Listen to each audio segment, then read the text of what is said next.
नमस्कार मित्रांनो, बंधूंनो. मी राजभाऊ उगले, राहणार कोठाळा, तालुका अंबड, जिल्हा जालना. बळीवंश वेदर चॅनलमध्ये आपले हार्दिक हार्दिक स्वागत करत आहे. मित्रांनो, आज या उपग्रह प्रतिमाचं विश्लेषण करत असताना आपल्या असं लक्षात येतं की या ठिकाणी सध्या WD सक्रिय आहे. त्याचबरोबर उत्तर प्रदेशमध्ये दिल्ली आणि परिसरात मित्रांनो LLC लो लेवल सर्क्युलेशन या ठिकाणी चालू आहे.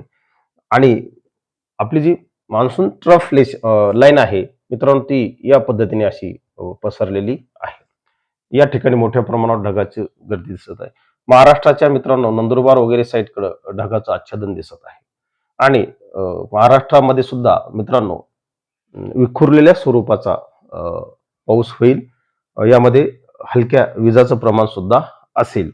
वादळी वाऱ्यासह विखुरलेला पाऊस हा मराठवाड्यात राज्याच्या अंतर्गत भागात विखुरलेल्या स्वरूपाचा आज 8 तारीख, उद्या 9 आणि 10 तारखेपर्यंत 10-11 तारखेपर्यंत हा पाऊस अवेलेबल असेल.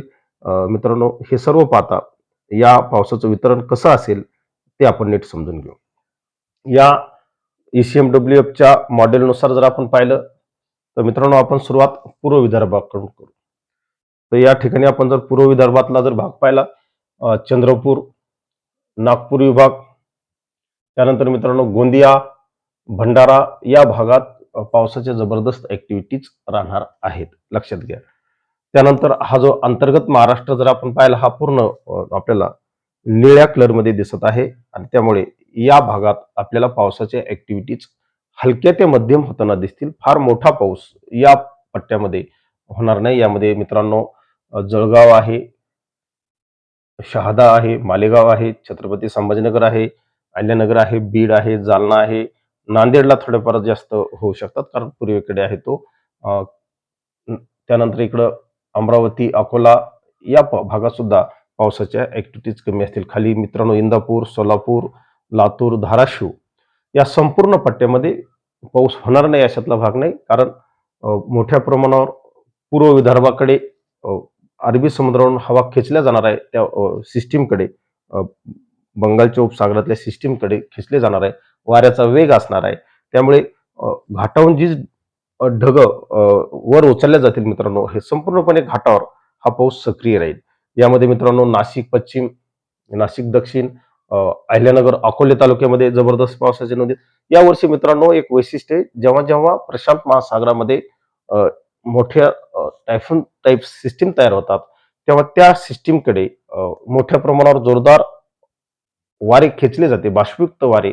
त्याचबरोबर भारतात छोट्या सर्क्युलेशन अवेलेबल असतात, त्या सिस्टीमकडे वारे खेचले जातात. डबल एनर्जी या वाऱ्याला मिळण्या कारणानं घाटावर पावसाच्या जबरदस्त टक्कर झालेल्या आहेत. वारंवार मित्रांनो घाट परिसर हा यावर्षी सर्वाधिक पावसाचा केंद्रबिंदू राहिलेला आहे.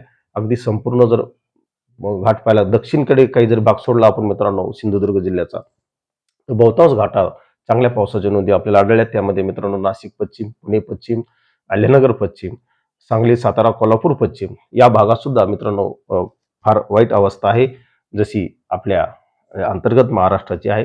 मित्रांनो चंद्रपूरमध्ये, भंडारा दक्षिण, नागपूर विभागामध्ये जबरदस्त पावसाच्या नोंदी होणार आहेत, हे लक्षात घ्या या सिस्टीममुळे.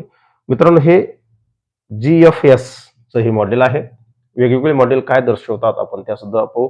यांनी सुद्धा नागपूर विभागात जबरदस्त पावसाच्या नोंदी दाखवलेल्या. गोंदिया मित्रांनो, गोंदिया हा जिल्हा सर्वाधिक सिंचन क्षेत्राचं असणारा जिल्हा आहे. भात शेतीमध्ये रब्बी हंगामातली सर्वाधिक सिंचन व्यवस्था ही गोंदियामध्ये आहे. आणि मित्रांनो बहुतांश काळ गोंदियामध्ये सुद्धा पाऊस नव्हता. आता कुठे त्या ठिकाणी पाऊस पडला. जेव्हा जेव्हा वाऱ्याचा वेग आणि आपल्या मध्य महाराष्ट्रावरून, मराठवाड्यावरून जेव्हा ढग डोक्यावरून वाहतात, तेव्हा ते पूर्व विदर्भात जाऊन पडतात. निश्चित मित्रांनो, त्यामुळे पूर्व विदर्भातील नागपूर असेल, गोंदिया असेल, चंद्रपूर आहे, खाली चंद्रपूर आहे, भंडारा, गडचिरोली या सर्व पट्ट्यामध्ये पाऊस असेल.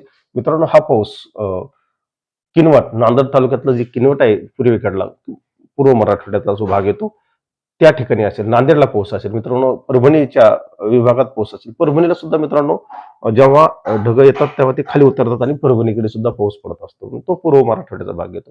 इकडे लातूरला मित्रांनो निळा कलर दिसत आहे. या ठिकाणी या मॉडेलने आपल्याला पाऊस दाखवलेला आहे. सोलापूर जिल्ह्यात कमी दाखवलेला आहे. इंदापूर वगैरे या संपूर्ण पट्ट्या पर्जन्यछायेच्या प्रदेशात हलका ते मध्यम विखुरलेल्या स्वरूपाचा पाऊस या ठिकाणी दाखवलेला आहे. घाटावर सुद्धा आपल्याला ग्रीन कलर या मॉडेलने दाखवलेला आहे. हे सर्व पाहता मित्रांनो राज्यात देशात एकूण कशा पद्धतीने सिस्टीम असतील तर या सिस्टीमकडे कुठे मुख्य प्रभाव हा असेल तर या ठिकाणी एक सर्क्युलेशन चालू आहे, या ठिकाणी एक चालू आहे. त्यामुळे हा संपूर्ण मैदानी पट्टा मध्य प्रदेशचा उत्तर भाग, उत्तर पूर्व भागामध्ये पावसाच्या ऍक्टिव्हिटीज असतील म्हणजे नर्मदा नदीच्या उगमस्थानावर पूर्व विदर्भात असतील, घाटावर असतील. परंतु मित्रांनो हा जो आपण जे काल अशी जी रेषा मारली होती या भागात पावसाच्या ऍक्टिव्हिटीज ह्या कमी आहेत. मित्रांनो केरळला खाली दक्षिणेकडे चांगले आहेत. या ठिकाणी मोठ्या प्रमाणावर आपल्याला ढगाचं आच्छादन दिसत आहे. परंतु सध्याच ते राज्यावर येण्याची शक्यता फार कमी आहे. हे सर्व पाहता मित्रांनो हे एक मॉडेल GSFचं सुद्धा आपल्याला पूर्व मराठवाड्यात पाऊस, पूर्व विदर्भात पाऊस दाखवत आहे, पश्चिम विदर्भात हलक्या दाखवत आहे, घाटावर पावसाची ऍक्टिव्हिटी दाखवत आहेत, उत्तर महाराष्ट्रात नंदुरबार, धुळे, जळगावमध्ये या भागात हलके ते मध्यम पावसाची ऍक्टिव्हिटी दाखवत आहे. हा पाऊस मित्रांनो सध्या सार्वत्रिक आणि मोठा पाऊस हा नाही हे लक्षात घ्या. कुठेही अंतर्गत महाराष्ट्रामध्ये 100 मिलीमीटर पाऊस पडेल एवढा पाऊस सध्या तरी अपेक्षित नाही. परंतु मित्रांनो पूर्व विदर्भामध्ये पावसाच्या ऍक्टिव्हिटीज असतील. मित्रांनो या सिस्टीमने सुद्धा आपल्या या मॉडेलने सुद्धा या ठिकाणी पाऊस केंद्रित झालेला आहे. या संपूर्ण पट्ट्यामध्ये पावसाच्या हलक्या ते मध्यम नोंदी असतील असं दाखवलेलं आहे. छत्रपती संभाजीनगरचा उत्तर भाग, उत्तर मराठवाडा याच्यात समावेश आहे. अगदी नंदुरबार, धुळे, जळगाव या भागात असेल. अमरावती विभागात पाऊस या मॉडेलने आपल्याला दाखवलेला आहे. परंतु हा हलका ते मध्यम स्वरूपाचा पाऊस हा होणार आहे. हे सर्व पाहता मित्रांनो राज्यात या दोन्ही सिस्टीममुळे जे बाष्प खेचल्या जाणार आहे त्यांच्याकडे अरबी समुद्रातून, त्या अरबी समुद्रातून बाष्पामुळे राज्याच्या भागावर डोक्यावरून ते बाष्प वाहणार आहे. राज्यात सुद्धा विखुरलेल्या स्वरूपाच्या पावसाच्या ऍक्टिव्हिटीज होतील आणि घाटावर होतील आणि पूर्व विदर्भात होतील. हा अंदाज लक्षात घेता मित्रांनो आपल्या शेती पिकाचे नियोजन करा. सध्या मोठ्या प्रमाणावर शेतीच्या आंतरमशागतीची कामं चालू आहेत. फवारणीसारखी महत्त्वाची कामं चालू आहेत. त्यासाठी हा अंदाज अतिशय महत्त्वाचा आहे. एवढंच या निमित्ताने सांगतो. अधिक माहितीसाठी मित्रांनो IMD सारख्या विश्वसनीय संस्थेला फॉलो करा. जय हिंद, जय महाराष्ट्र. धन्यवाद.